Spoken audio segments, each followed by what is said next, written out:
You're staying in the room, right? You're staying in the room. Yeah.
Hey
Bruce, how you doing? Yes. That's the only thing they remember to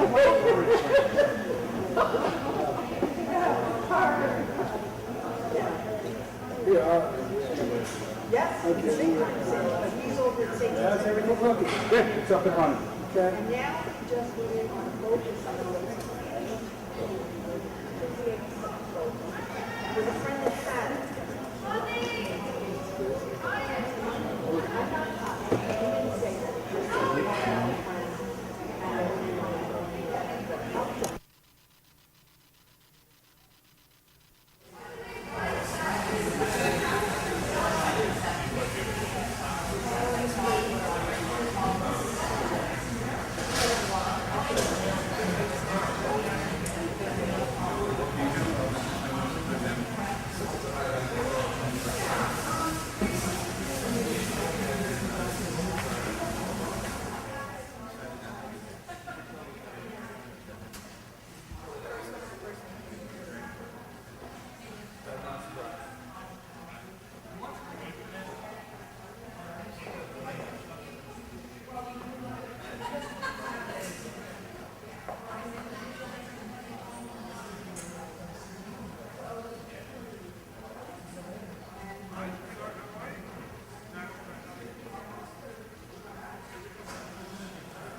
Can I ask all of the award winners to please approach the stage?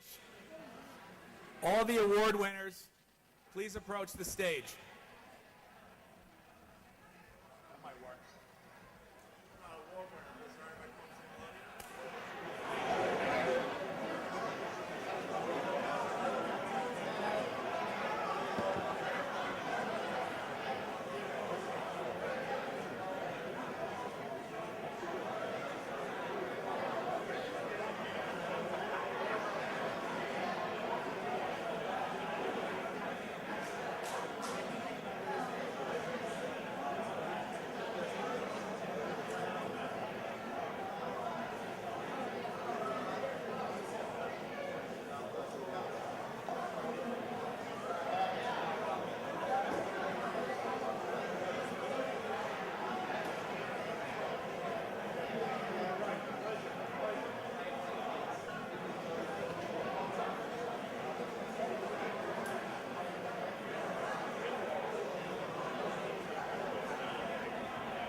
Put the logo up for you. Yeah. Okay. Can they hear us?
honored guests, trustees, parents, faculty and staff members, students, friends, and especially alumni, welcome to our annual Alumni Awards Ceremony and Reception. My name is Rudy Brandel. I'm the Director of Alumni Relations at the Wardlaw-Hartridge School. I'm proud to be a 1983 graduate, and I'm delighted to present an outstanding group of honorees today. I'm also very pleased to welcome some larger groups of people here today that are celebrating milestone reunions. We have the 10th reunion class, which was very active in the soccer game today, the alumni soccer game. 30th reunion class, part of whom will be receiving an award today. And also a 50th reunion class, a very spirited group who are just in the middle of a wide range of activities for this entire weekend. So give the 10th, 30th, and 50th a round of applause, please.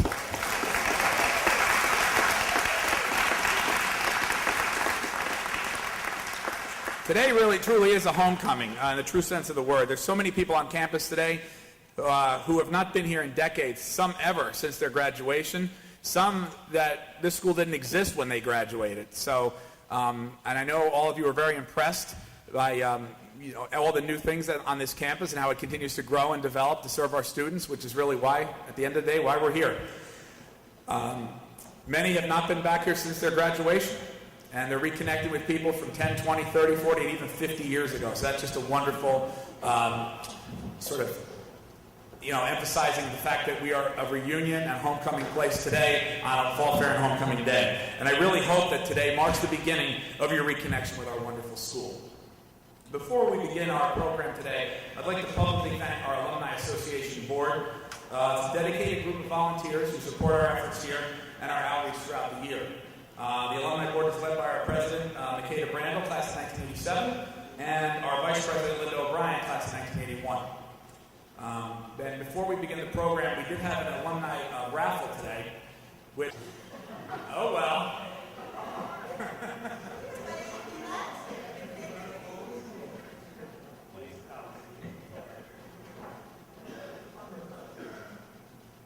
Michael Mitlicki? Oh, boy. I really thought that this would entice people to stay. There's some good stuff in here. Cliff O'Brien.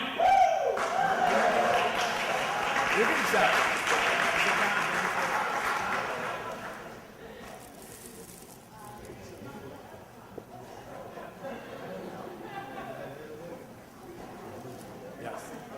Accepting is Cliff's mom, Linda O'Brien, our Vice President.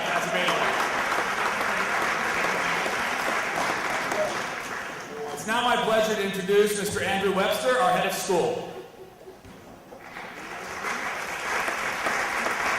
Thank you. Fall Fair is always such a fantastic day, and it seems to get better and better each year as we were able to bring more and more alumni back to campus. And so as I spend the day starts very early. We have our first soccer games at about 8:45 in the morning, and we have our 3rd and 4th grade out there playing, and then we have the middle school games, boys and the girls, and the varsity games and the volleyball games. There's a lot to see, and there's a fun run today. So it's such a variety of experiences, and we get to see my current students playing and enjoying themselves, as well as kids who are back from during their first year of college and reconnecting for the first time, and that's always wonderful to see. We have some former faculty who come back and join us, and then, as Rudy said, all the alumni classes. So it's really quite a special occasion to see people in so many different stages of life who are, joined by a certain bond through the school, and it's wonderful. So I'm happy to be here and to share it with you. I hope you've all had a chance to see the campus and enjoy the Fall Fair. For many of you, this is not the campus of your school years, but I hope you enjoy seeing how we have grown and evolved and get a sense of how vital our school community is. School does not consist mainly of bricks and mortar. You may have seen in the lobby when you came in, or up in the Center for Global Learning, sort of a timeline of recent work that's been done on campus that has really changed the look of the school tremendously, and it's improved the way our facility supports our programs and thus our students. That's why facilities are important. But school mainly exists in the life of the mind, It's about connections to teachers and to friends with whom you've spent your formative years. School is a powerful image in people's memories. It's evocative of strong emotion. You remember what happened in sort of 4 years of high school, sometimes with startling clarity when you can't remember where you put your keys or what happened last week. For schools like Wardlaw-Hartridge, even though there's two main strands of its past that only came together in relatively recent years, in some ways, there's a sense of continuity and community that extends from decades ago and projects decades into the future. My oldest son is in college, my next oldest is a senior, and my 3 other children are younger yet, but I think they're fortunate in that they will have a school community that will continue to connect them and support them throughout their lives. I'm glad that all of you have taken the time this weekend to refresh your own connections. I know already there's been a lot of different receptions and meeting places and dinners together and a chance to reconnect with people we might not have seen in a long time, and that's a wonderful opportunity. Rudy tells me that nobody's going to follow the law, so I'm very proud of all of you for that. And that people have already been having a wonderful time together. Wardlaw-Hartridge today is seen as an innovative school that embraces change. We've become quite well known for that. But we can do so only because of the strength of our traditions. As the musician Yo-Yo Ma put it, an innovation to grow organically from within has to be based on an intact tradition. And all of you represent aspects of school tradition that lend strength to the school today. We enjoy a powerful sense of community, a sense of the value and dignity of each member of the school community. And that has deep roots in both Wardlaw and Hartridge history. It's precisely this strength of community that has allowed us to become incredibly diverse as a school without breeding conflict or disunity. We in today's Wardlaw-Hartridge owe a great debt to those who came before us and created the conditions in which we can evolve and grow and thrive. As Victor Hugo instructed, we have changed our leaves, but kept intact our roots. I wish you all an enormously fun and exciting weekend together. I hope you'll stay in touch with the school and support our efforts to continue to change and grow. Regardless of the era you may be from, this is your school as it has become, and we want you to take pride in it and help us preserve and grow its strengths. Today we will honor members of our alumni community and equally celebrate all of you upon your return to school. Many blessings to you all this weekend and in the years to come. Thank you.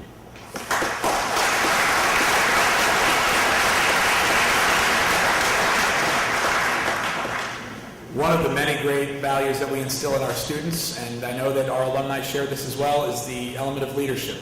There are very many success stories sitting right out here in front of me, and I think leadership is a big part of that. And the next person I'd like to introduce is our student council president, who is a true leader in every sense of the world. In every sense of the word, I should say, Ms. Camille Menz.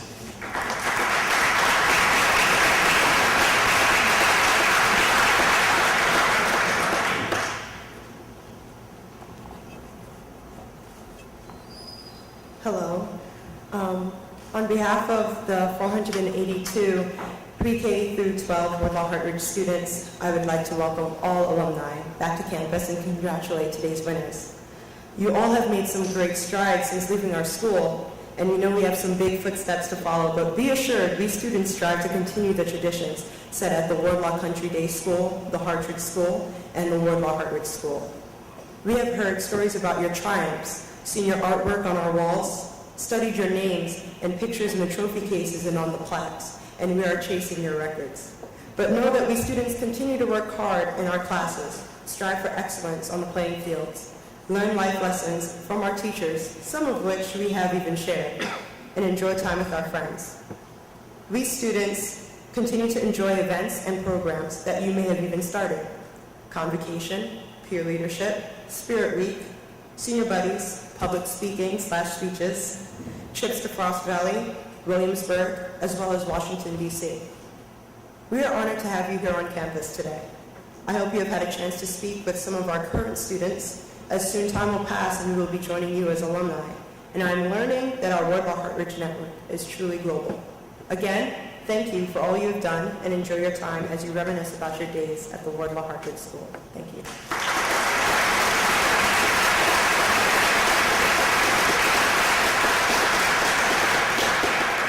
It is now my pleasure to announce Mr. Ted Snowden, who will present the Distinguished Alumni Award. And Ted, by the way, is a former winner of this award himself. So, Mr. Snowden, please come up.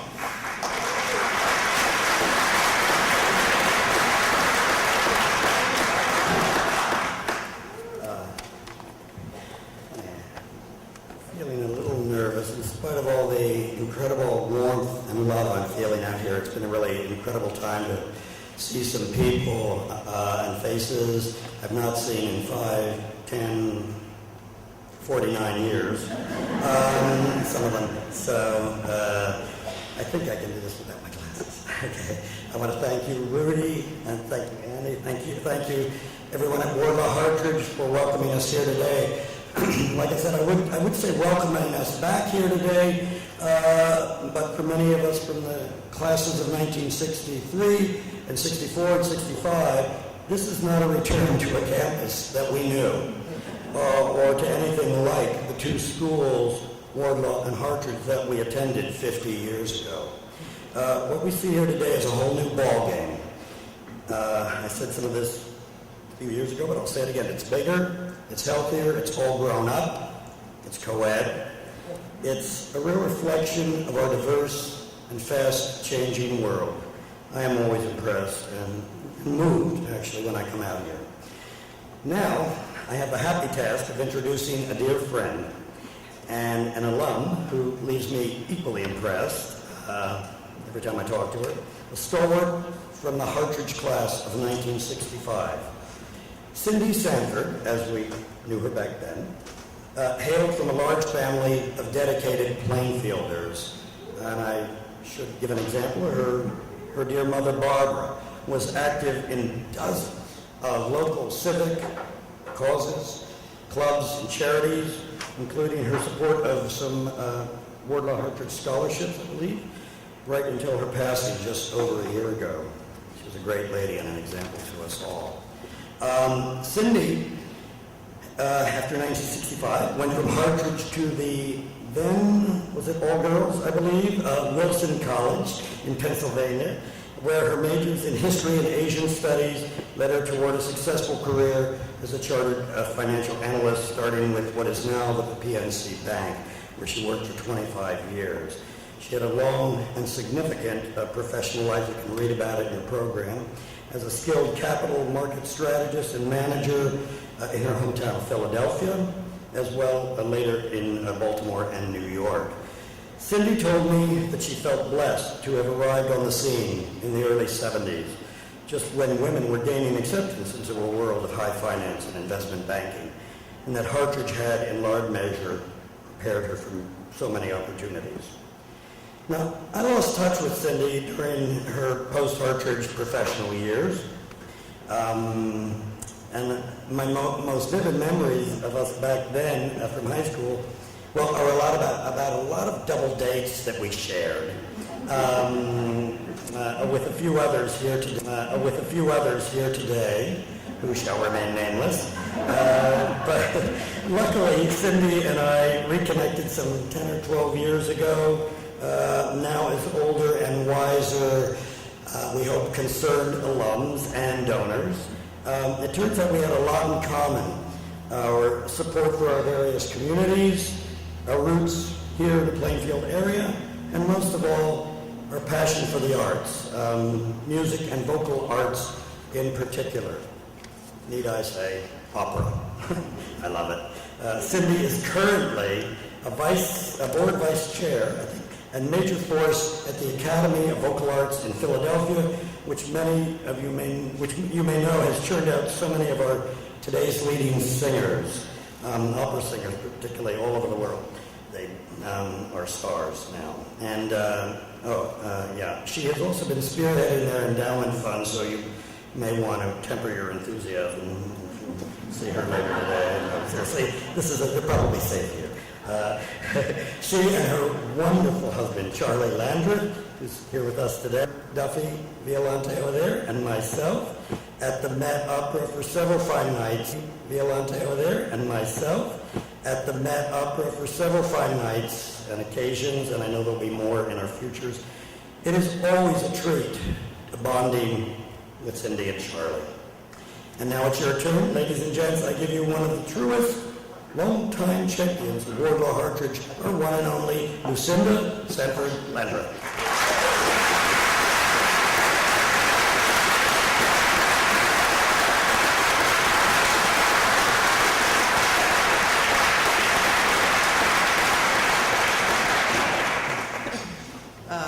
Thank you, Ted. We have had some really great nights at the Met. I know it wouldn't be what everybody wants to do, but we really had some wonderful times. I want to thank Ted for introducing me, and also Wardlaw-Hartridge for nominating me for this illustrative award. I'm looking at the back of this folder, and I'm saying, oh my God. I know that Peter Madsen, one of my classmates, has done wonderful things for this school. Ted Snowden has done wonderful things for this school. My true friend, Pat Turner Kavanaugh, recently passed away. It was remarkable in her support of the school. And how did I get on this podium? I have no idea. I am surprised and I'm humbled to be among that group. I will tell you, this is, it's not about what I've done. I think really what I've contributed, it's not about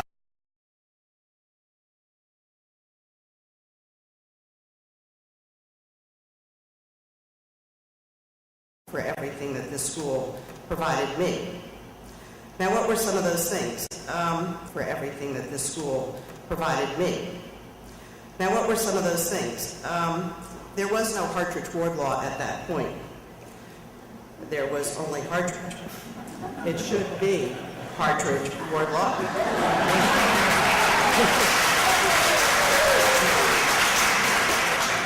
But anyway, Hartridge Wardlaw, before it became that, was Hartridge School. And I would say that my academic preparedness, the broad curriculum, the excellent teaching, one of my professors right here, Madame Eisman, teaching me French, stood me in very good stead.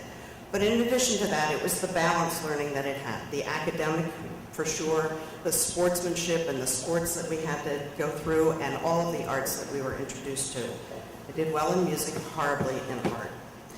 I was given a lot of leadership opportunities in student government, among clubs, teamwork on the sports field, and I think most important, I learned how to have a voice, how to be heard, and that's what a women's school gave to us back then.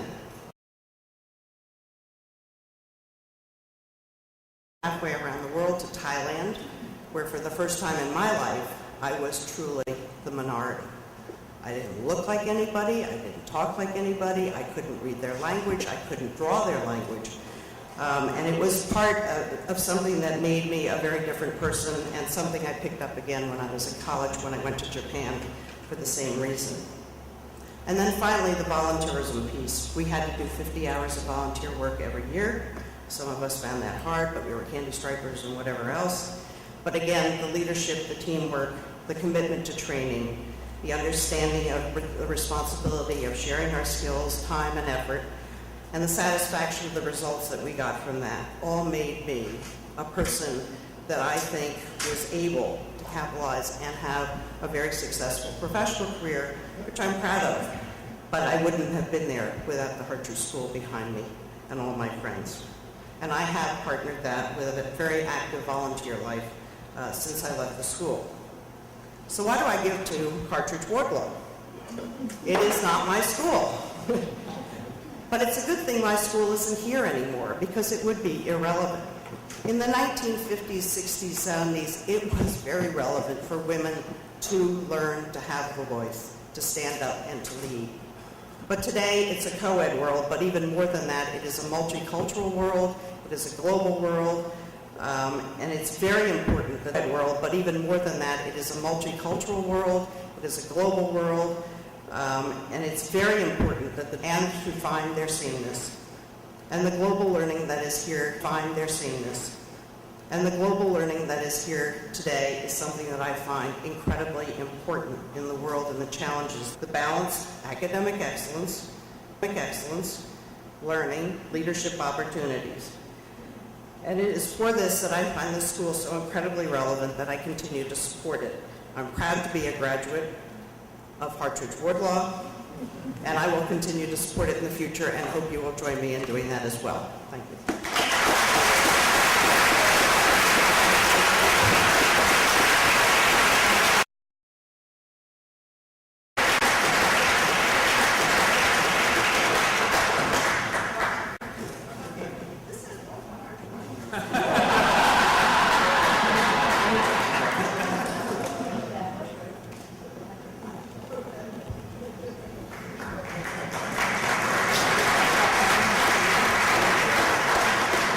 You know, in helping plan the 50th reunion, I heard that Hartridge Wardlaw more than a few times. I just have to say. So, you and the folks out there would agree. So, you know, that I've heard it's women before men, H before W. We can go on. Now it is my pleasure to introduce Ms. Barbara Sadler-Mandel, who will introduce our Distinguished Faculty Award for this year. Barbara?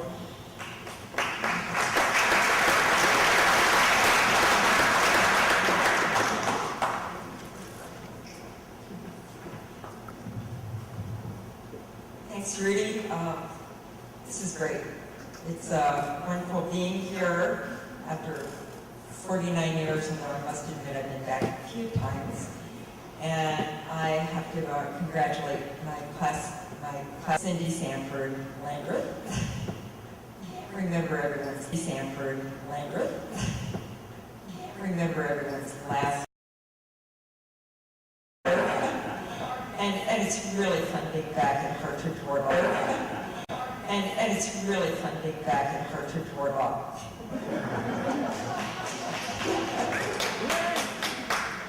So thank you all for welcoming all of us. So, bonjour. Tout le monde parle seulement français. Non? Oui? Qui parle seulement français?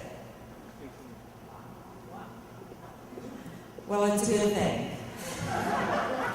So I don't have to make this whole speech in French. So,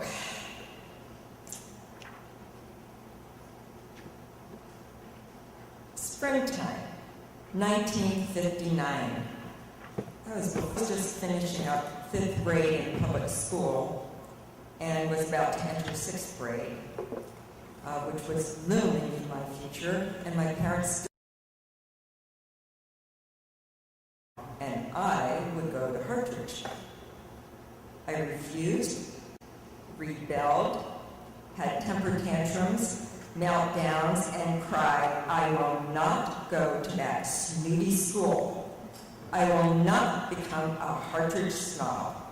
I will run away before you ever get me to go to that place. Well, my parents happened to have a friend who taught French at the Hartridge Upper School, and they thought if I got to know this very nice lady, perhaps it would relieve me of some of my anxiety. Bingo! Simone Eisman entered my life. She was introduced to me as Aunt Simone. You see, I was never allowed to call adults by their first name unless they were a relative or a very close friend of the family, and then they had to be either an aunt or an uncle. Well, my first visit with Aunt Simone and Uncle Marvin was for dinner at her home. She probably doesn't even remember this. She served leg of lamb. I hated leg of lamb. I really hated leg of lamb. It was my least favorite food. This was a big red sign. This was not going to go well. Well, Aunt Simone was really kind and gentle and sweet, and she asked me lots of questions about myself, and she made me feel very much at home. And when she brought out that leg of lamb, it sure didn't look like the brown, dried out leg of lamb I had always been served, but it was pink inside, and it was red, and it was juicy, and it was absolutely delicious. I never knew leg of lamb could taste good, let alone delicious. 6th and 7th grade French in lower school at Hartridge was mostly vocabulary building, But once we got into 8th grade, the real French began. And so Aunt Simone became Madame Eisman, my French teacher. And what a wonderful personal and academic memories I have. She was quite a wonderful skier, and our family and she and her late husband, Uncle Marvin, went on several ski trips together. Simone and Marvin were even brave enough to take me alone on some ski trips. And thinking of taking a teenage girl alone on a ski trip with them was really quite a feat. And then there was a wonderful trip to New York City with Madame Eisman and some of our classmates to hear a concert by Yves Montand, a personal friend of Madame Eisman's. She took us backstage for a private audience with a handsome French singer. We were on cloud 9. In 1964, I went to Europe for the first time on my way to Norway as an exchange student while Cindy was going to Thailand. And Aunt Simone made arrangements for me to meet her uncle, who lived in a huge, gorgeous 18th century apartment right near the Arc de Triomphe. What an experience that was. And all those French classes. A classmate of ours, Linda Millen, who could not be here this weekend, remembers Madame Eisman as, and I quote, the most feminine woman we had as a role model, with her red hair and beautiful figure, so chic. End of quote. Perhaps one of the most wonderful things I learned at Hartridge was the sound of French spoken by our native French teachers, Madame Simone Eisman and the late beloved Mademoiselle Juliette Escoffier. Madame Eisman, you trained and sensitized and educated our senses and our minds, not only to the beauty of the French language, but to the geography, history, literature, and culture of France. Thank you for giving all of your students from 1955 to 1978 this life. And thank you for giving us this gift in your unique style with absolute dedication, authenticity, and love. C'est avec beaucoup de plaisir que je vous présente notre professeure de français extraordinaire, Madame Simone Eisman.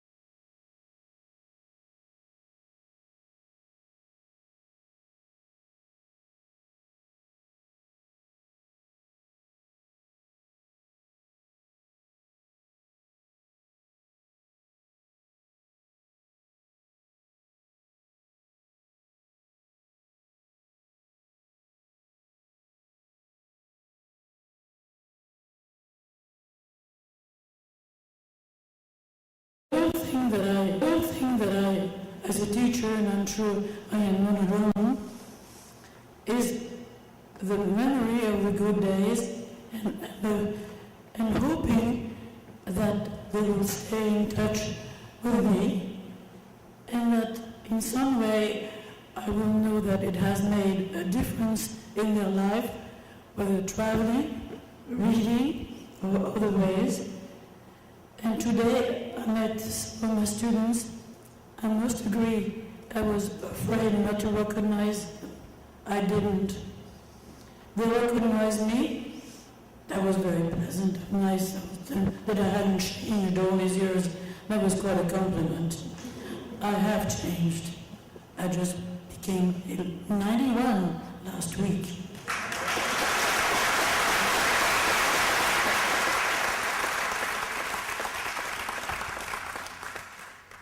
They promised to stay in touch with me and to let me know that some of them have become French teachers. What a wonderful compliment it would have been to me if they had let me know. They will, they promise they will stay in touch, and that's what I want to thank them in advance for that promise.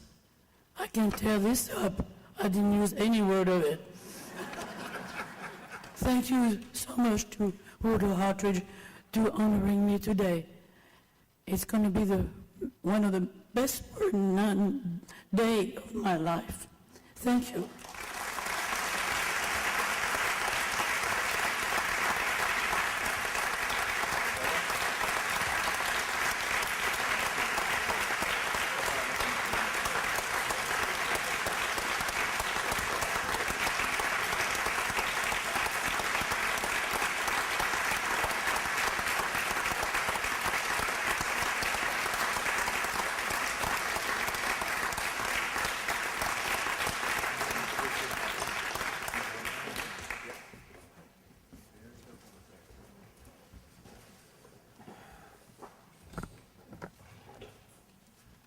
Congratulations, Simone and Cindy, most worthy and wonderful winners of our first two awards. Now it's time to begin our Athletic Hall of Fame inductions, and to begin that presentation, I'm proud to introduce our Director of Athletics, Mr. Carl Mirren. Thank you, Rudy. I'd like to ask, I think there's just 3 members representing the 2014 state champion girls softball team. If you would come up, please. We have our captains from last year, Taylor Gerhardt, Jessica Gural, and Ali Yamakaitis. And in many ways, when we chose proudly the 1984 softball team from Wardlaw-Hartridge to be, yeah, you guys right there, that's great, to stand there, because that way nobody has to look at me. People can look at people who are younger and more vibrant and know the game of softball inside and out. So when we thought about this award, we thought that in some ways the symmetry of a 30-year gap between state champions really made it appropriate that in some way the award was being given from these young women to this other group of young women. But of course the class of '84 is not as young. They are, I don't see any gray in their hair, by the way. And some of them look pretty good on the field today, pitching and catching and swinging the bat. But they're, of course, at a stage where they're further along in their lives. Families, career. In some case, they're at the point where they really, although they may not recognize it yet, have established a legacy at the places where they've worked, and certainly with the family that they've developed. So, Jess and Allie and Taylor, it'll happen quickly. And if we're giving, in a sense, if these class of 2014 is giving the award to the group from '84, if we could have a chance for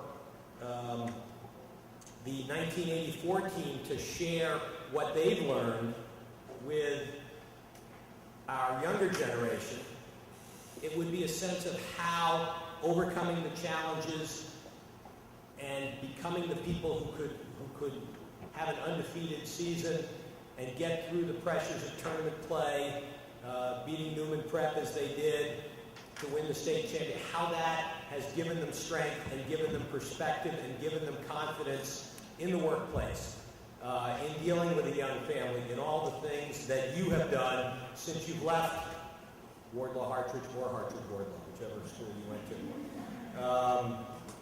And that's the kind of interplay between generations that we'd love to have. I wasn't there in '84. I don't remember this, other than what I've read, the special things about this team.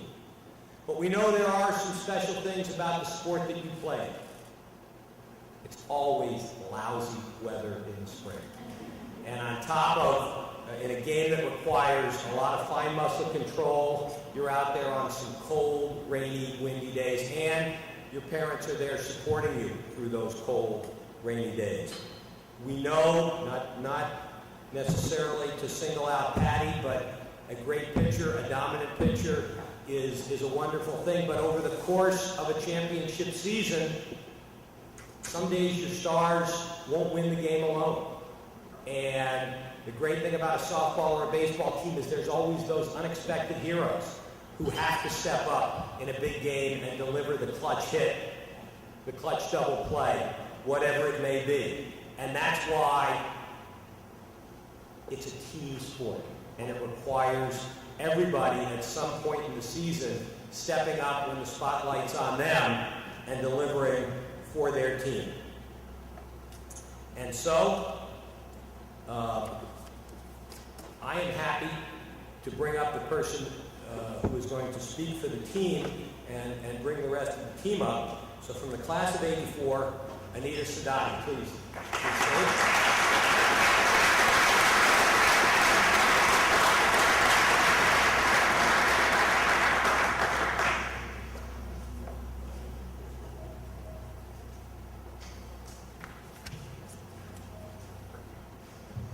Hi, well, it's definitely an honor to be here. I'd love to thank everybody for acknowledging our team. I'd like to actually bring the team members up right now. Jenna Shaffey, Patty Wysock, Claudia McCall, Cheryl Durham, Nina Albert.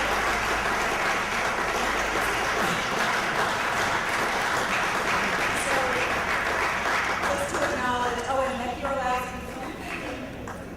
To acknowledge the rest of the 1984 state championship women's softball team members: Sarah Barth, Dana Bowders, Catherine Cotman, Jenny Koplowitz, Ruth McDougall, Courtney Barth, Jill Sorger, Amy Yoder, Cynthia Stevenson, Randy Wachansky, Jennifer Letter, Kim Salamone, Stephanie Sayer, and Carolyn Seek.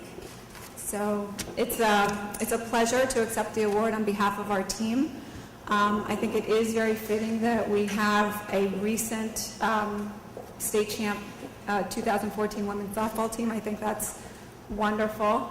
One of the things that I remember most about Wardlaw-Hartridge, and actually I was at Hartridge for 1 year before we merged, so Hartridge-Wardlaw, that it offered so many students the opportunity to become part of a team and play in different areas where maybe they did not have experience or they didn't have necessarily innate talent. We were able to really focus on developing students individually wherever they began. Certainly being 5 foot tall on a basketball team probably wasn't my nature, but I've really enjoyed the 4 years at Wardlaw-Hartridge. A special acknowledgement to Patty Wysock and Catherine Cotman for the amazing pitching-catching combination that I think was probably one of the biggest reasons for us getting to the state championship. We had amazing athletic contributions from Claudina Cora and Becky Orlowski and Jenny Koplowitz and everybody behind me. Our whole infield was here today, and it just, the cooperation, the team membership, the camaraderie, these are all things that I remember very vividly. So thank you very much for acknowledging us.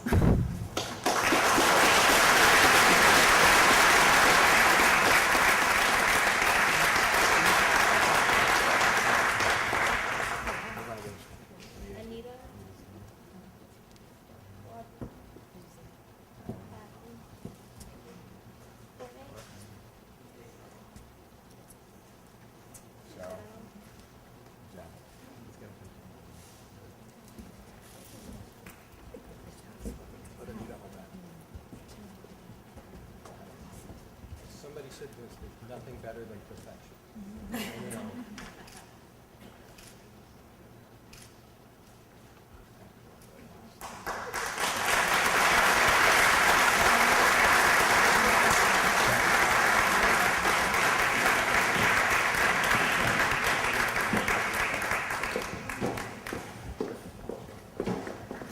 Congratulations, ladies. It's amazing, 30-year gap. We have the champs, the only 2 softball championships ever won by this school, so that's congratulations. Great work. I think the 2014 team will be in the now it's my pleasure to introduce another former winner of the Athletic Hall of Fame induction, and he's going to present this year's induction to his brother. Let's meet Mr. Jonathan Blake, class of 1976. Class of 76. What a wonderful afternoon.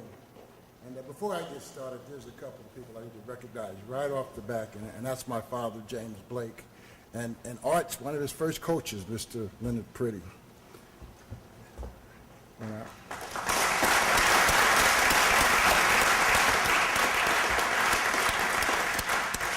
know Headmaster Horn would be proud, but I'm behind a microphone. So I remember in 1976, oh, by the way, we were the last male version of Wardlaw. 1976. And we didn't know what was going to happen to the school the next year, but it's doing well. I'm really proud of what I'm seeing, of the diversity. I'm really proud that it came together. It really did come together. And Mr. McDougal would be happy also. I think someone must know Mr. McDougal. But I'm not here to talk about that. I'm here to talk about my brother, my friend, my mentor, and one who entered the ranks of Wardlaw back in the 1960s. He was an experiment, him and a bunch of others. And they came to Wardlaw. And this, at the time, it was Central Avenue. And I can remember as a child him going to this house on Central Avenue and saying, that's not a school. But he was there, him and a bunch of others. Little did they know that, they were academically strong as kids, the group that they brought to Wardlaw, but they were amazing athletes. And some of you guys might remember, we called them Chucky Mares at the time. He made it tonight. Let's give him a round of applause.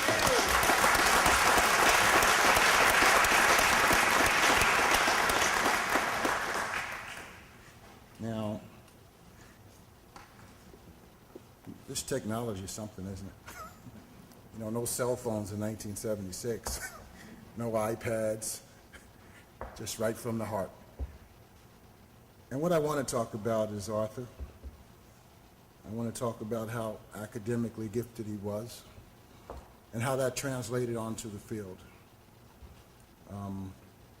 I didn't have all the statistics, but they had some great ones. But he was, for a while, the #1 basketball scorer. But they didn't talk about his football career, because I think Art could throw it 60 yards on a string, They didn't talk about his touchdowns, And he was also a great baseball player. But I think what we need to talk about is leadership and how he was an example to the urban community. Because when they said Art Blake, they know he went to Wardlaw. When they said Chucky, they said he went to Wardlaw. And people would come and watch them play.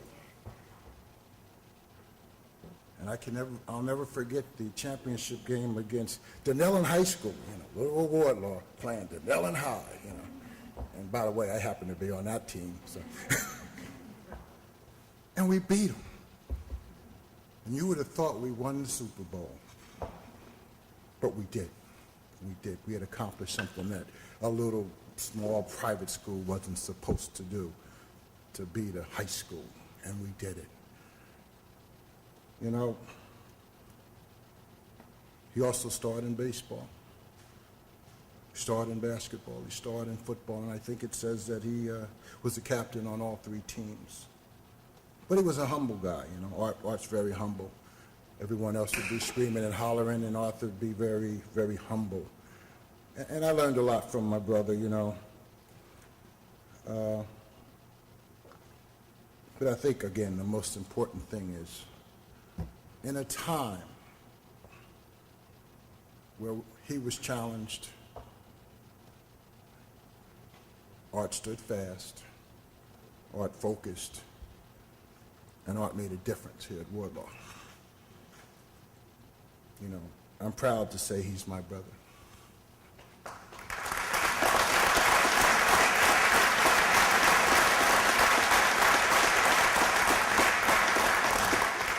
Today, my mother's with us and his two daughters, and I'm proud of them as well. So I just want to thank you guys for coming.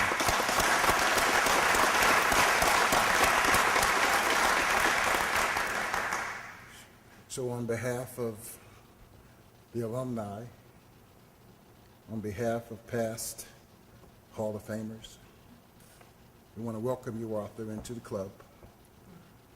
So why don't you come up and receive your award?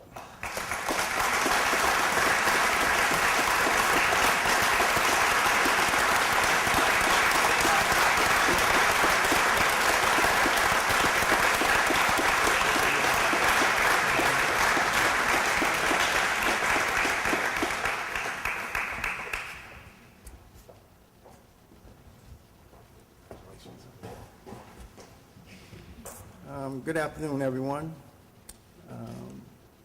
Before anything else, I'd just like to thank God who's at the head of my life. I humbly and graciously accept this award to be an inductee into the Wardlaw Hall of Fame. Thank you very much. I didn't prepare any remarks. I just said I would come and speak from my heart.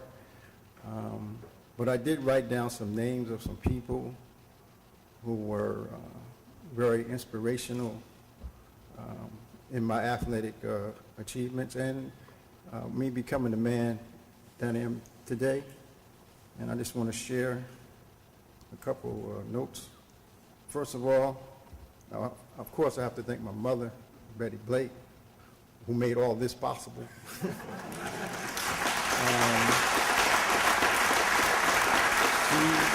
She was very inspirational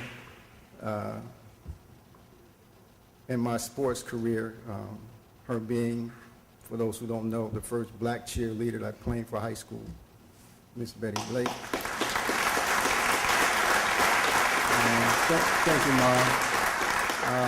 My brother previously mentioned my dad. I'm just sad he couldn't be here to see this because he was the first person who I really and truly looked up to as an athlete. I still remember going to his softball games and his touch football games, and he put that competitive fire in me at a very, very early age. I can still remember playing softball and touch, 3 years old. He had me out on the field. So I owe a debt of gratitude to my dad. And thank you, Dad. I know you're looking down. And thank you. Some other people who weren't in sports but had a very important part of my life. One being the late Mr. Horn, pardon me, the headmaster of this school when I first came here. He was the one that made the decision to accept me into Wardlaw. And I thank him for that because I gained a very valuable education coming to this school. I'll never forget, he said, "Arthur, I want you to be a trailblazer." And my parents were there with us, and we left the meeting, and I got in the car and I said, "Dad, what's a trailblazer?"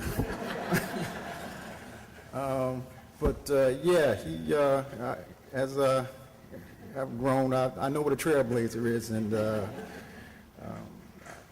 through my athletic career, I think I blazed a pretty good trail, and I thank him for that. Also, someone also mentioned my English teacher, Mr. McDougall. You said, what does Mr. McDougall have to do with sports? Mr. McDougall was British, and he had that accent. But Mr. McDougall made me read the autobiography of Malcolm X.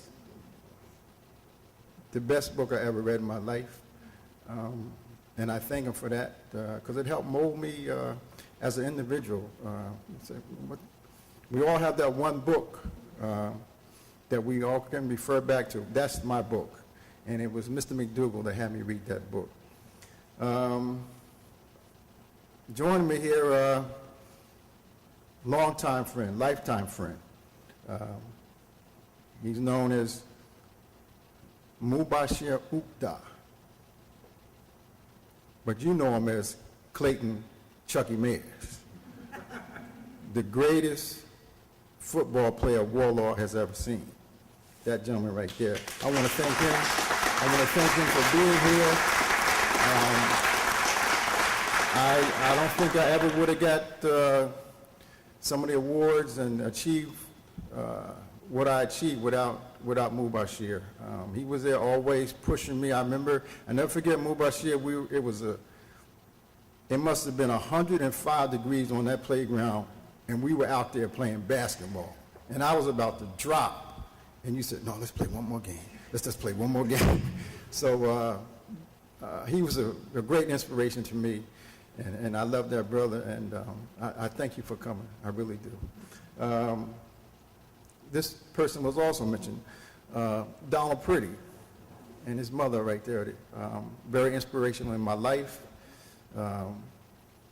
Miss Pretty, I still remember those watermelon rinds she used to make. Well, that's good stuff. I don't know anybody that could make watermelon rind taste so good. But Miss Pretty could do that. But I say that, I bring up the Pretty because your late husband and your father instilled something in me. I don't know what it was, but it was like he had a quiet confidence, a fortitude about him that just stuck with me. And it was the summer before I came here. He was my little league coach. I'll never forget this. And my brother Jonathan got the winning hit in the World Series at 9 years old. And we won the city championship, the first team in Plainfield from the East End to win the championship. And your father was the coach. And to this day, I remember that sticks with me. I'll never forget that. I'll never forget that man.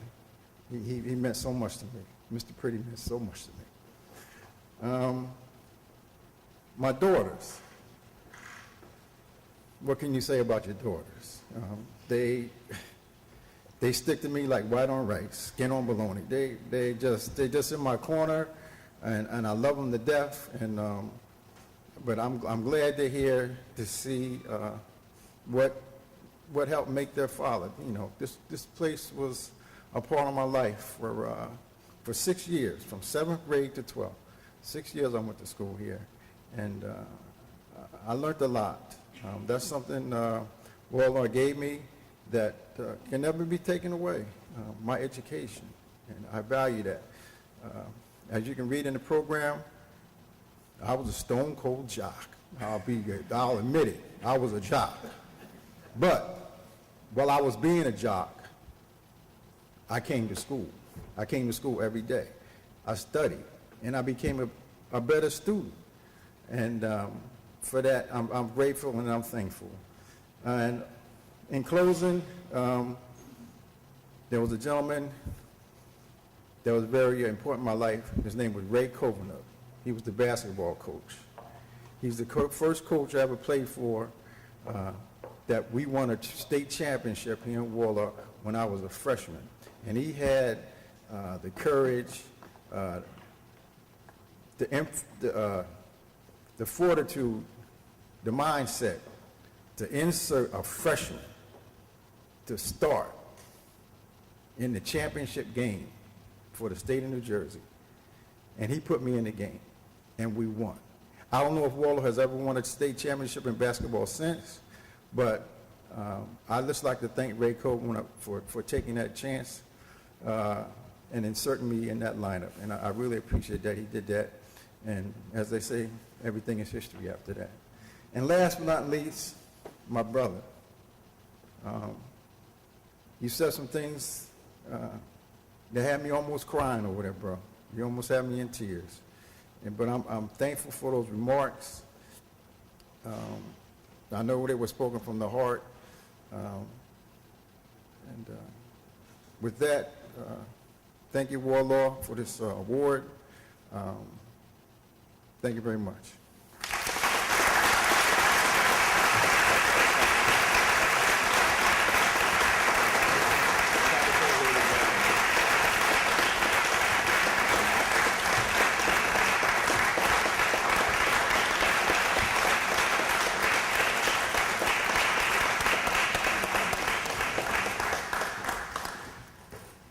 This time I'd like to introduce Mr. Jeff Drucker, class of 1978. He will make the next Athletic Hall of Fame induction for Tom Glasser posthumously. Jeff.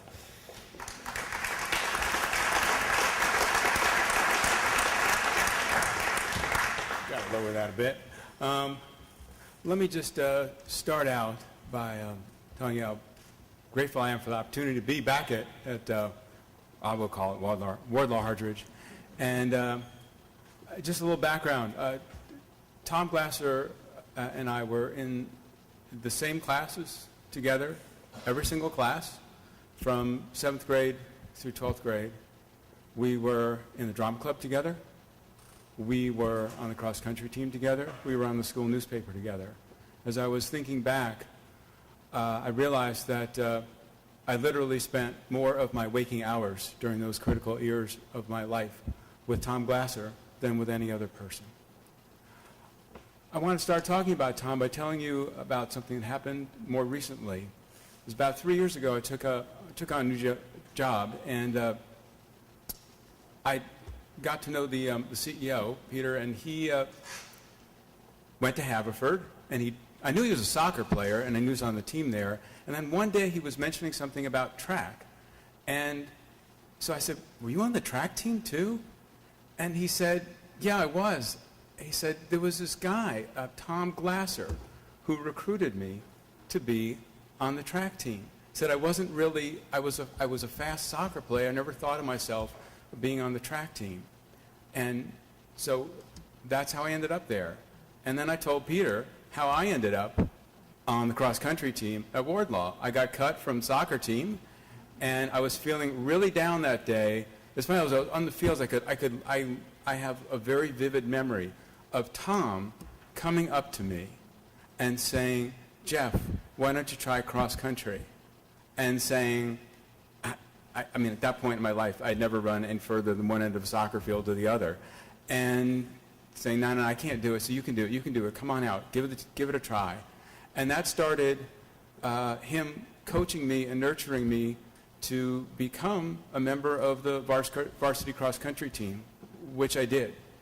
And I can't tell you really anything about Tom's athletic accomplishments in cross-country because what I saw was a jersey fading into the horizon very quickly from the starting line, and then reappearing when I got close to the finish line, and he had had several minutes to rest and recuperate, and was out there cheering me on through the last couple hundred yards to try to beat that sometimes one runner ahead that we needed to win the race.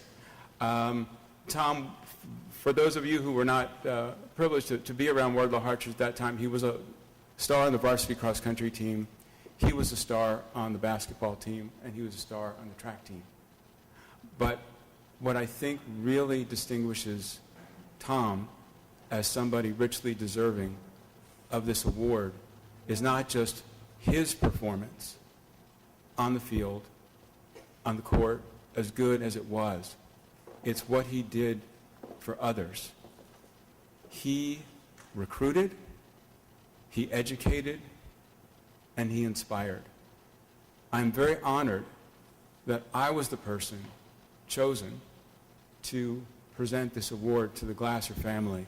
But if you had chosen anybody else from this school who had participated with Tom, they would have very similar stories to tell about the difference that he made in their lives. Thinking back on cross country and what I learned about it, I honestly can't remember the coach saying anything more deep than run as fast as you can.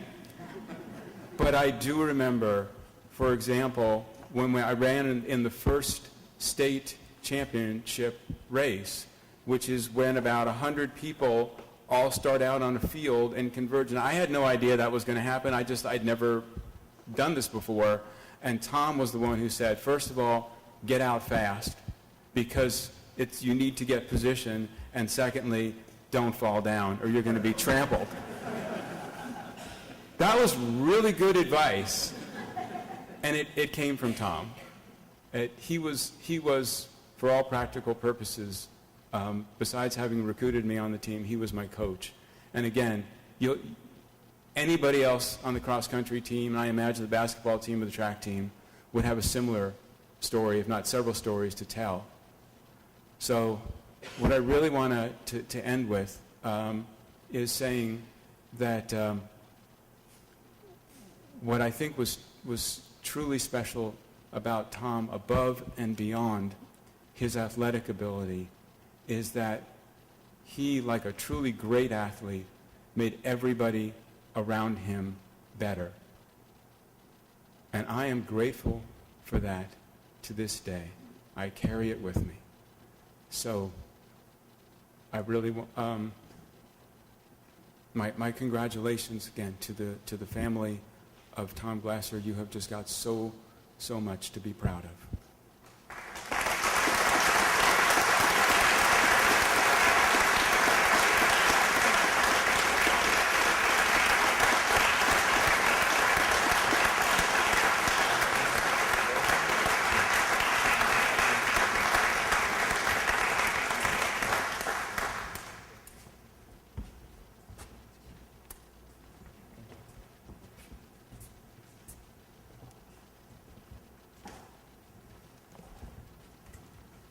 My name is Margie Tickner.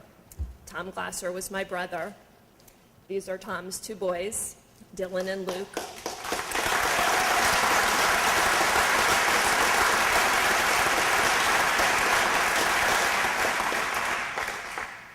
I just want to say a few words about Tommy. He was Tommy to me. I can't go to Tom.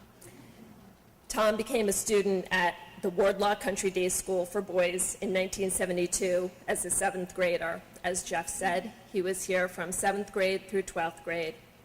I have to say, Tom adored his years here, first at Wardlaw, then at Wardlaw-Hartridge. As a freshman, Tom began running on the cross-country and track teams, coached by Ralph Moyo. And someone mentioned Prentice Warren, who was a very common name in our household.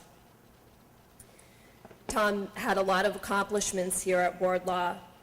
In fact, in his early years here, he had such a great experience that my parents, my mom, Ann Glasser, and my dad, who passed away last year, decided that it would be a great idea for my sister and I to attend the Hartridge School. So my sister and I went to Hartridge while Tom was at Wardlaw. My sister was in the last graduating class, girls class of Hartridge in 1976, and I graduated from Wardlaw-Hartridge in 1982. After Tommy graduated from Wardlaw-Hartridge, he went on to Haverford College. Track was still with him. It was in his blood. In fact, when he graduated, he wrote his senior thesis on the metaphysics of track. I kid you not. He was such an outstanding runner that he was selected to participate in the Maccabiah Games in Israel. After Tom's death in 2011, Haverford created the Thomas Glasser 82 Hall of Achievement in memory of Tom, in recognition of his generosity and love for Haverford. I think he would have had a hard time telling you which school he loved more, Wardlaw-Hartridge or Haverford. He was deeply indebted to both of them, and he was a wonderful man, husband, father, brother, friend, mentor. It is a tragedy that he is not here himself to accept this award. Tommy never took his happiness for granted, and he tried to spread it the best that he could. He lived in Summit with his wife Meg and the boys, and he became friendly with some of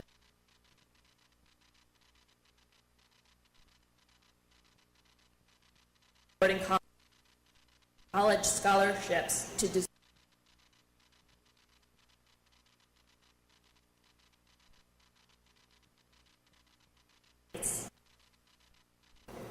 Dylan and Luke and Meg were priceless to him. At the time of his death in the World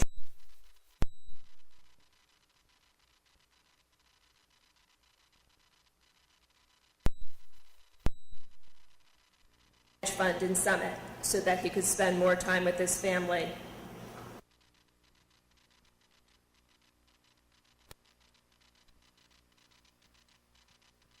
in running, competitively and just for pleasure.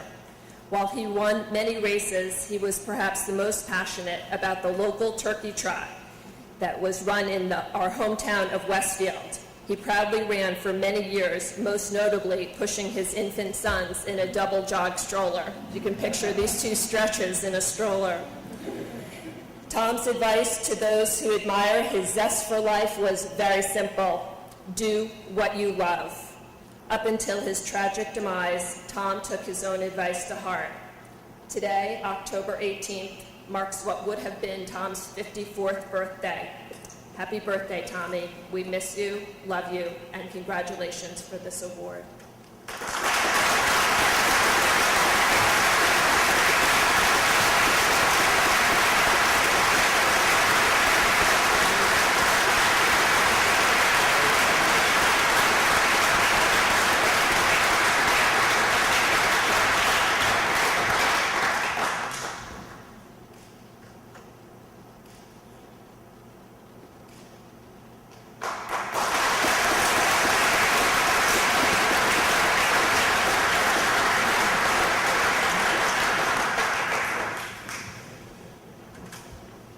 Congratulations to the Glasser family. I remember when I entered Wardlaw-Hartridge, I would think it was in 7th or 8th grade. I was just a little middle schooler, but I remember hearing all about Tom Glasser and all the great things he was doing in varsity athletics at Wardlaw-Hartridge. Some wonderful recognition for the family. Congratulations.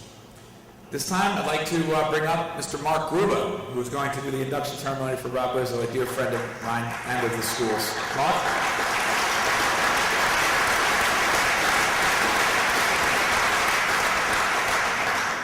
I played in the alumni soccer game, so I'm moving a little gingerly already. Great to be here with you. Is Jerry Ganella still in the room? Jerry, are you here? Jerry in the back? Jerry, come on forward so folks can see you, please. Come on forward. I want everybody to get a look at you. Get a look at that green blazer there he's wearing. That's a Masters champion back there, Jerry Ganella.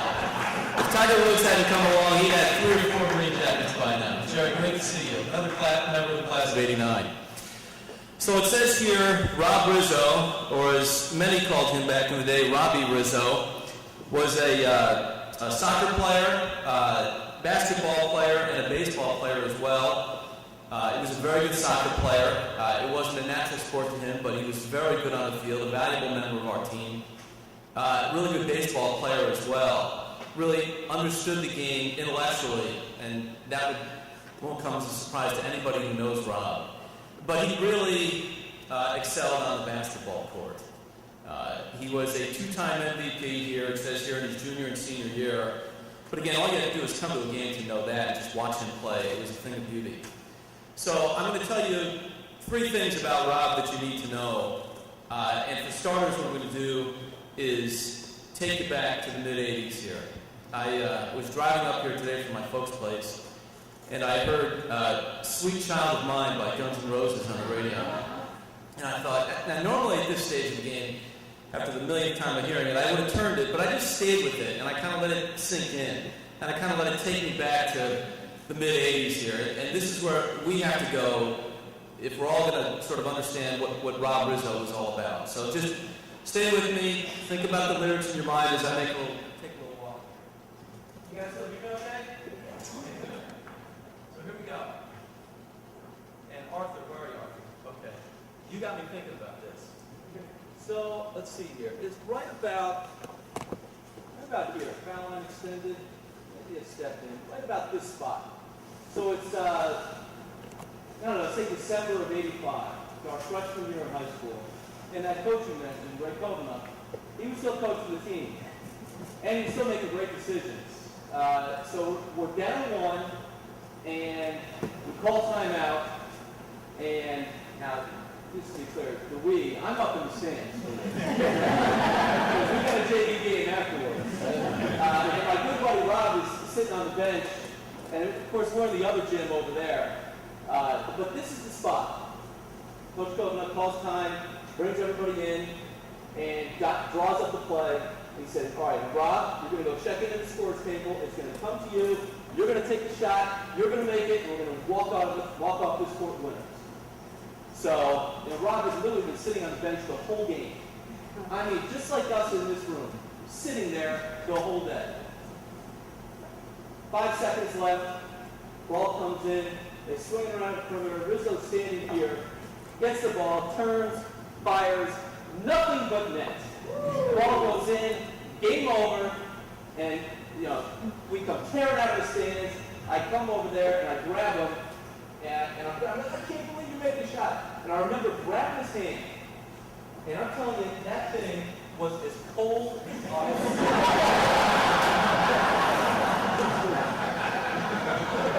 And I was thinking to myself, maybe ice water really does run through your veins. You're that kind of guy.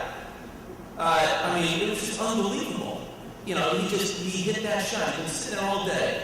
He had taken a shot in probably 2 hours. And the coach grabbed him and says, freshman, go in, hit the shot, we're all going home. And sure enough, he did. And that is who he is.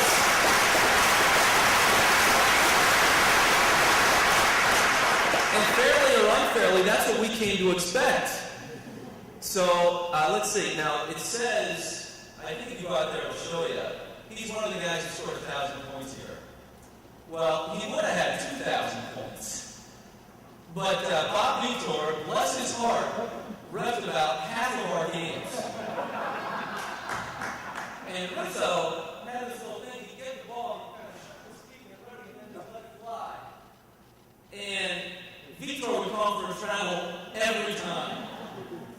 And it just got to the point where it's ridiculous. So anytime we come out for a game and I saw Victor still had his coat on, or yelling at a kid to keep his coat on, we knew we were in good shape that day. So, yeah, just unbelievable shooter. I mean, the thing about Rob was that he was the consummate player. He understood the game in his mind. He played the game in his mind in a way that none of us around him really could. He was a great player on average teams. He really was. And he was far and away our best player. He couldn't jump over a phone book, but he was the best rebounder on the court. Because he knew where to be. When that ball went up, no one else on the floor knew where it was going except for him. And he was there. He would hit that offensive glass, he'd get it right back in. It was unbelievable. That's who he was. And that's why even as his peers, we admired him on the basketball court. Because as gifted as he was as a shooter, he played the game in a way that the rest of us just couldn't see it. Now, he couldn't play a lick of defense. But, so we try to hide him in the zone out there. It's not fair. See, he's bristling on the inside right now. No, he can grab rebounds in the defensive end as well. But here's the thing about Rob, and I think, a couple of you touched on it as well. He was a team player. And, we were a team that wasn't great. We were, above average, above 500 team. But we never had a chance to play for a championship. We just never got to that level. Frankly, there wasn't enough talent around Rob to make that happen. But we had one moment that we all hang on to now, all these years later. And it's in the program here today. We were at Pennington, blistering cold January night. And it was probably cold in that gym too. And we were getting pretty much the worst end of it all night long. Pennington was just taking us up and down the floor. Final win of the game, we're down by 10, 30 seconds left. I mean, how much basketball have you watched in your life? I mean, you're already hitting the channel, you're going to get a drink, you're going to bed, whatever it is. Well, it was all over the crying in that one too, except it wasn't. That day, this team came together in the last 30 seconds and pulled off the improbable. We hit a three-pointer, Dusty Wyman hit a three, and I closed them, and we threw another one in there, and we called time. So now 10 is down to 4. And it's about 18 seconds left. It happened fast. Three, then stole an inbound pass, knocked another one in, and now it's down to 4. They come down the court, we foul them immediately. The kid fires up a brick. We grab a rebound, come down the floor. Jimmy Bacher gets the ball. He goes up for 2, gets hacked in the act. He steps up, knocks down 2 foul shots. Now it's down to 2, and there's like 9 seconds left. So they got the ball, they inbound it. Of course, we found him again. And again, the kid, I don't know if he was iron on that one. It was horrible. And they were doing everything they did to let us back in. And so now there's like 4 seconds left. We get the ball. We come up the court. Well, who do you think's going to get the ball? Rob, of course. But they know it too. They already know how good he is, so they battle. And that was like, I don't know, 2 seconds on the clock, I think it was. And I think he was iced. They called a timeout to try and ice him, which was utterly ridiculous. There's no point in that. I mean, you already know how the story ends. You already know. He came out of the timeout, he got on the foul line, up 1, nothing but the bottom net. Up 2, nothing but the bottom net. We'll see you in overtime. And it was just amazing. It was just a great day. We went on to win that game in overtime. And it's a memory that I know Rob and I, we've talked about it many times for years, and our teammates. You know, that's something we can share. It's an experience we had together that we carried, all these years later in our lives. And it's still, as you can see, it brings out enthusiasm in me, and it always still puts a smile on my face. I will say this is a great day, and I'm really honored to be here. There's only one thing that would make this day better, is if your dad was here, Mr. Rizzo. Because he's at every one of those games. And his mom, Carol Rizzo, is here as well. They were a constant presence in the stands. And, as a young person, he's like a second father. We spent so much time together. And to have him here today, to see this opportunity for you, would be overwhelming. That's the only thing that would make this great day even better for all of us. With that said, again, just a tremendous athlete, and beyond that, a great teammate, and I'm proud to say to this day, the best of friends. And with that, I want to take this opportunity to bring forward a young man who is very much like Rob Rizzo, in that he is an elite athlete, a dominant swimmer, and he is an outstanding student in exactly the way that Rob was. And it's my pleasure now to bring forward Michael Mahone.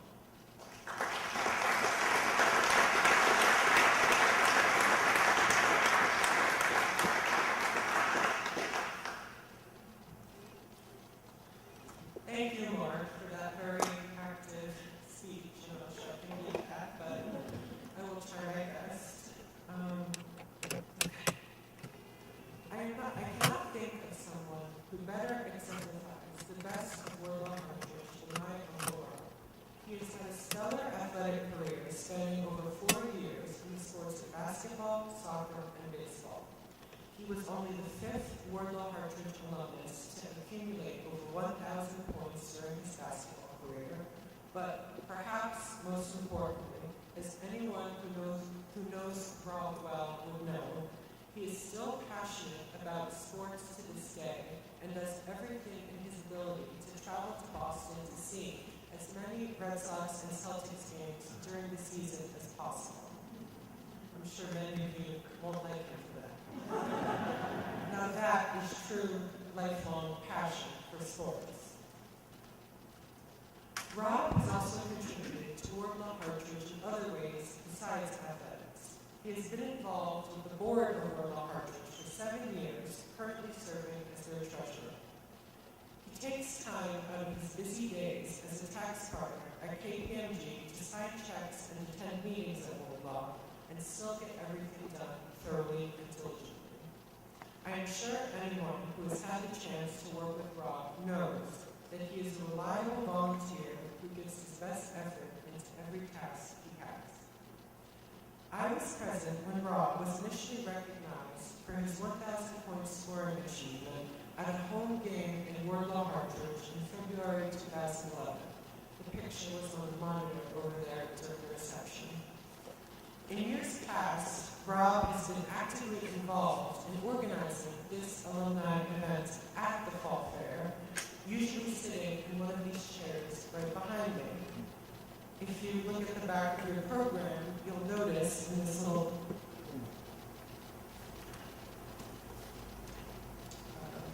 box in the back, he was generous enough to underwrite this event for everyone. You can imagine the shock when one day at a board meeting, he found out that he had actually been invited to be recognized as someone being inducted into the Hall of Fame at this very ceremony. Now, after several years of sitting, watching him in the stands, deliver the opening remarks for the Wardlaw-Hartridge Athletic Hall of Fame inductees, he gets to sit right here in front of me and watch me recognize him for his achievements here at Wardlaw. Ladies and gentlemen, it is my pleasure to help present my Uncle Rob with this 2014 Athletic Achievement Award.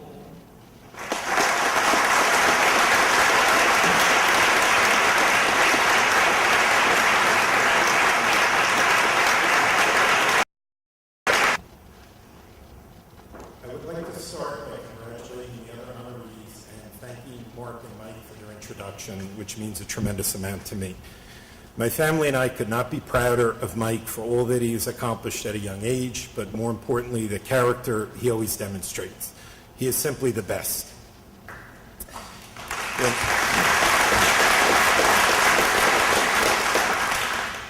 When I look at my now 32-year involvement at WH since starting in the 6th grade, the most valuable part of the overall experience, without any doubt, is my lifetime friendship with Mark. It has been a big thrill to have seen Mark's exciting career accomplishments in the sports and news media during stops in West Virginia, Connecticut, and Rochester. The time that I get to spend with Mark, Dawn, Holly, Drew, and Ashley is always cherished time. It means a lot to me also that Mark's dad is here, and I wanted to recognize all of Jim Gruba's past service to WH. One of the best experiences during my time as a student was the active involvement of my mom and dad. My mom headed the Parents Association and my dad the Booster Club. Both my parents and I quickly developed a love for WH, its history, values, and the wonderful teachers and coaches with whom we interacted. I thank my parents for their unwavering love and support, including attending virtually every game that I played in during 7 years at Wardlaw-Hartridge and the example of leadership they set. As I was listening to Mark and Mike speak, I reflected on how happy my dad would be that I was able to share this honor and today with both of them. My sister Betsy has always provided me amazing support. I remember her coming home from college or law school to attend important basketball games, including the one in which I reached the 1,000 points. I've seen firsthand how well-liked and respected Betsy is by her colleagues in the various organizations with which she is involved. She is a tireless volunteer leader for my nephew's swim club in New York City, putting in thousands of hours of unbelievable work over the years. Betsy is a great sister, and I'm glad that she and her husband, Michael, are here today. When I look back at my time as a student at WH, I start with Burgess Ayers, the head of school. He always expended attention and interest to ensure that my WH experience was the very best. I learned a lot from the emphasis that Mr. Ayers placed on volunteerism and service, and what always impressed me about him was how well-read and knowledgeable on a wide spectrum of subjects that he was, such as history, current events, and culture. I have never had greater esteem and respect for a leader in any walk of life than I do for Mr. Ayers, and I thank him for making my experience here such a great one. I will next speak about my 3 basketball coaches. Tom Wiest was my coach in the 7th and 8th grade and had the highest expectations regarding athletic focus and classroom effort. Coach Lynn Kerr was my junior varsity basketball coach and baseball coach. With my lifetime love of baseball, I remember literally counting down the minutes in a day before practice that he led because of his passion for the sport. Coach Ray Kovanok, who Arthur spoke of earlier, was a consistent winner during his 20-year career coaching basketball at WH, including the legendary 1983 state championship team. Coach Kovanok was famous for emphasizing teamwork and fundamentals. His passion for winning was exceeded only by his commitment to winning the right way and never compromising high standards. I am proud to have played for someone who stood for these attributes. Alan Everhart was one of my soccer coaches and math teacher for 4 years. I have always admired linear thinkers who can distill complex information in a logical and clear manner, and Mr. Everhart set the standard for this. He was the most influential teacher that I ever had. Mr. Everhart also has the important virtue of being a diehard Boston Celtics fan, and I fondly remember our regular discussions breaking down the latest Larry Bird last-second game-winning shot. I will now briefly mention some of those that I currently work with at WH through serving on the Board of Trustees. Andy has provided strong and effective leadership over the past 10 years, and I value the always productive partnership that we have on the board in working with him.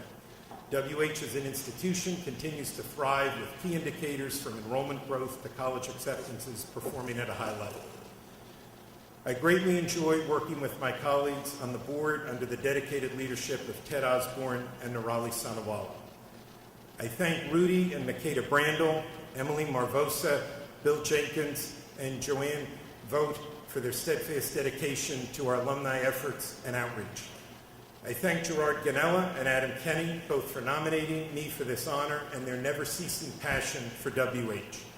Gerard does a truly exceptional job through his work in the admissions office and leadership of our international program, and Adam and his family have left an indelibly positive impact on WH over the decades. We are fortunate to have an athletic director the caliber of Carl Mirren, who represents the best attributes of sports. I work on a regular basis with Seth Austin, who serves both as our business office and facilities leader. I value Seth's counsel and perspective tremendously. The definition in the dictionary of a professional's professional should be Seth Austin, and he makes it easy for me to do my job as treasurer.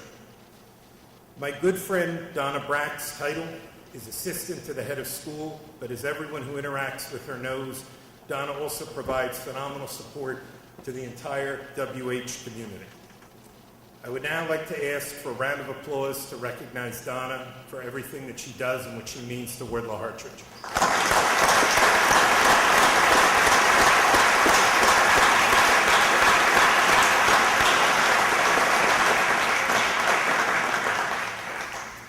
In closing, this honor has particular meaning to me because of my lifelong association with WH. I thank all of my friends who have come today, both those through WH as well as those visiting for the first time. Wardlaw-Hartridge continues to be a leader in New Jersey in providing a broad-focused and well-rounded independent school experience. I am proud to be associated with an amazing institution where academic achievement, diversity, and respect for others are its hallmarks. Thank you very much.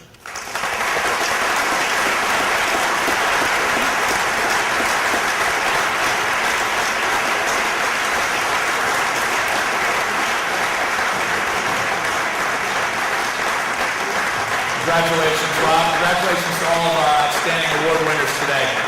Before we begin the reception, I'd like to publicly thank some people. My colleagues, Bill Jenkins and Joanne Vogt, Tamika Lloyd, Donna Brack again, Andy Farman, Maintenance Supervisor Leifert Thompson and his crew, and anyone I've forgotten, I apologize. There's so many moving parts, so many people involved with putting this together. I know it's run a bit over, but I do encourage you to stay and join us for some cocktails and hors d'oeuvres. And thank you again for coming, and I hope to see you all again next year. Another round of applause for the winners, please.